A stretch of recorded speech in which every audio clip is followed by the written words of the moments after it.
Hello दोस्तों, चलो शुरू करते हैं आज के हिंदी के टॉप 25 क्वेश्चन। चलिए दोस्तों, क्वेश्चन नंबर 1 पे चलते हैं।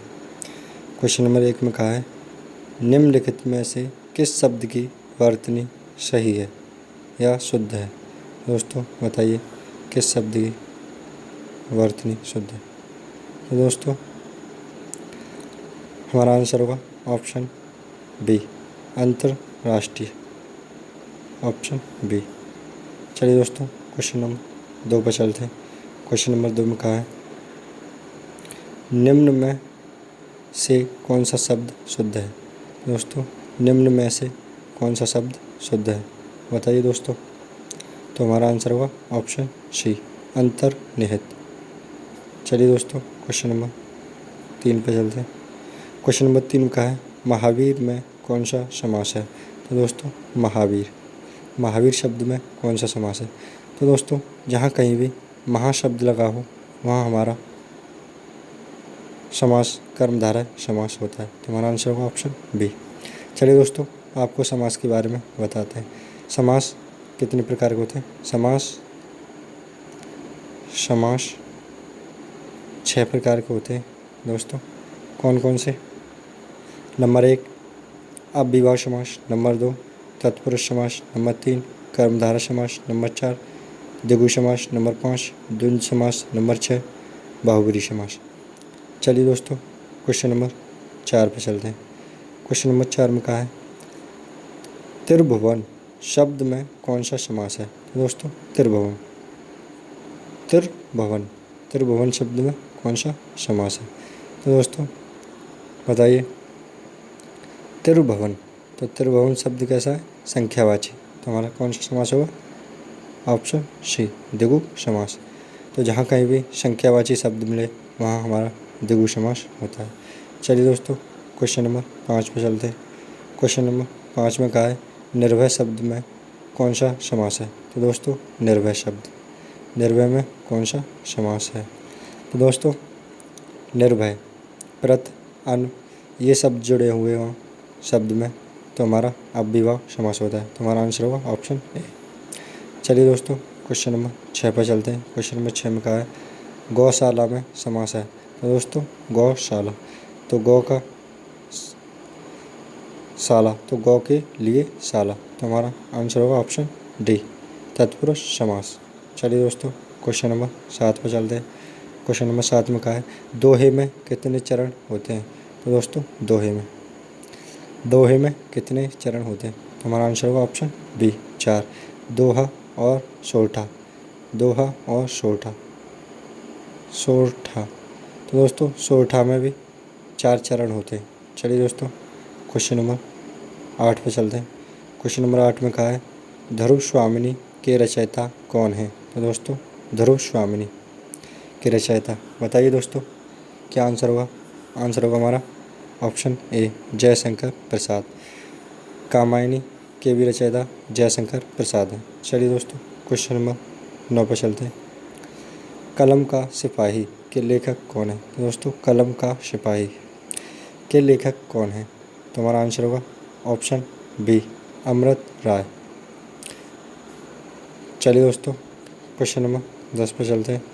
क्वेश्चन नंबर 10 में कहा है, बाबा बटेश्वर नाथ के रचनाकार कौन है। तो दोस्तों बाबा बटेश्वर नाथ, तो बताइए।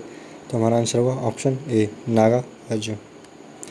चलिए दोस्तों, क्वेश्चन नंबर 11 पर चलते हैं। क्वेश्चन नंबर 11 में कहा है, जिसका कोई शत्रु पैदा ही न हुआ हो कहलाता है। तो दोस्तों जिसका कोई शत्रु पैदा ही नहीं हुआ हो के लिए एक शब्द होगा अजात शत्रु। हमारा आंसर होगा ऑप्शन बी। चलिए दोस्तों, क्वेश्चन नंबर 12 पर चलते हैं। क्वेश्चन नंबर 12 में कहा है, धन को व्यर्थ ही खर्च करने वाला होता है। तो दोस्तों धन को व्यर्थ ही खर्च करने वाले को क्या एक शब्द में कहेंगे, उसको कहेंगे अपव्ययी। तो हमारा आंसर होगा ऑप्शन डी। चलिए दोस्तों, क्वेश्चन नंबर 13 पर चलते हैं। क्वेश्चन नंबर 13 में क्या कहा है देखते हैं।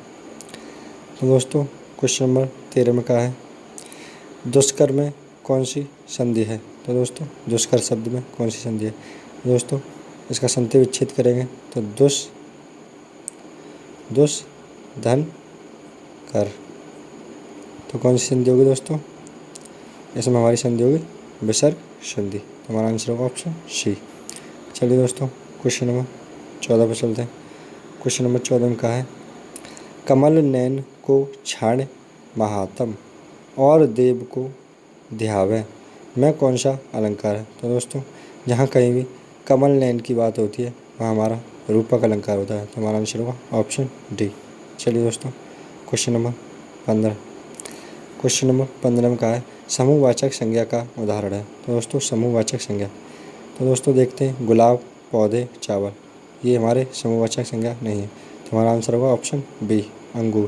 तो दोस्तों अंगूर में बहुत सारे अंगूर होते हैं एक गुच्छे में, तो ये हमारी समूहवाचक संज्ञा के अंदर आती है।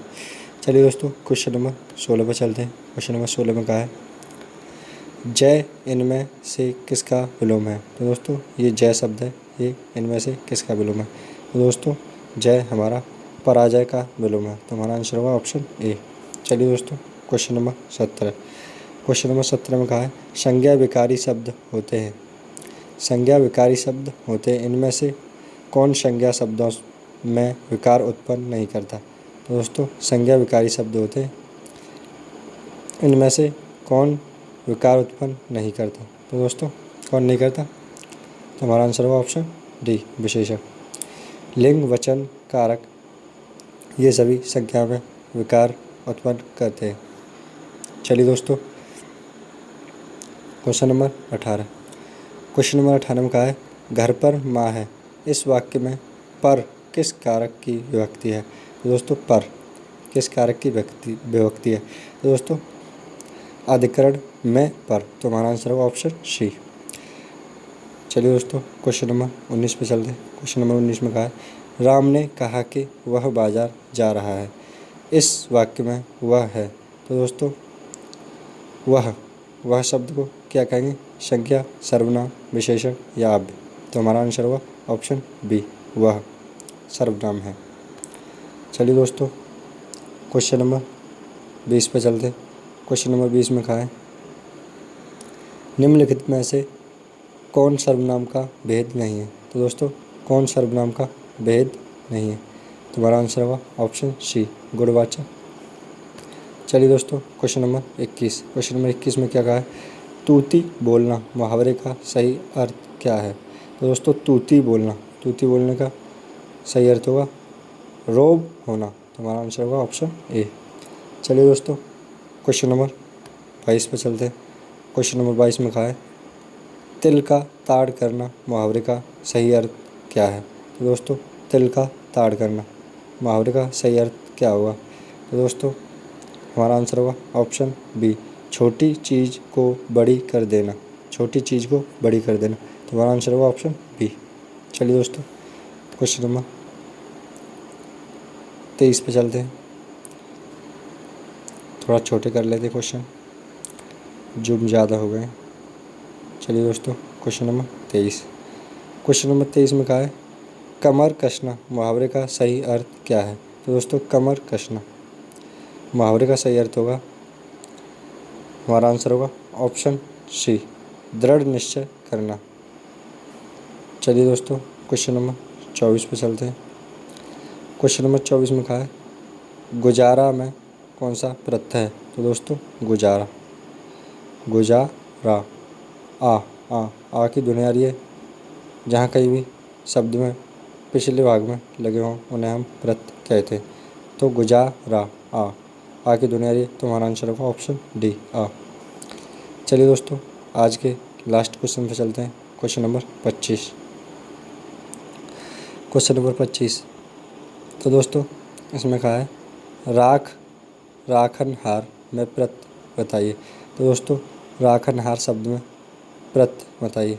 तो दोस्तों राखनहार, तो हमारा इसमें प्रत्यय होगा हार। हमारा आंसर होगा ऑप्शन ए। चलिए दोस्तों वीडियो एंड करते हैं। अगर आपको वीडियो पसंद आया हो तो लाइक करें और अपने दोस्तों के साथ शेयर करें, और चैनल पसंद आया हो तो चैनल को सब्सक्राइब करें। चलिए दोस्तों वीडियो एंड करते हैं। जय हिंद, जय भारत। जय हिंद, जय भारत।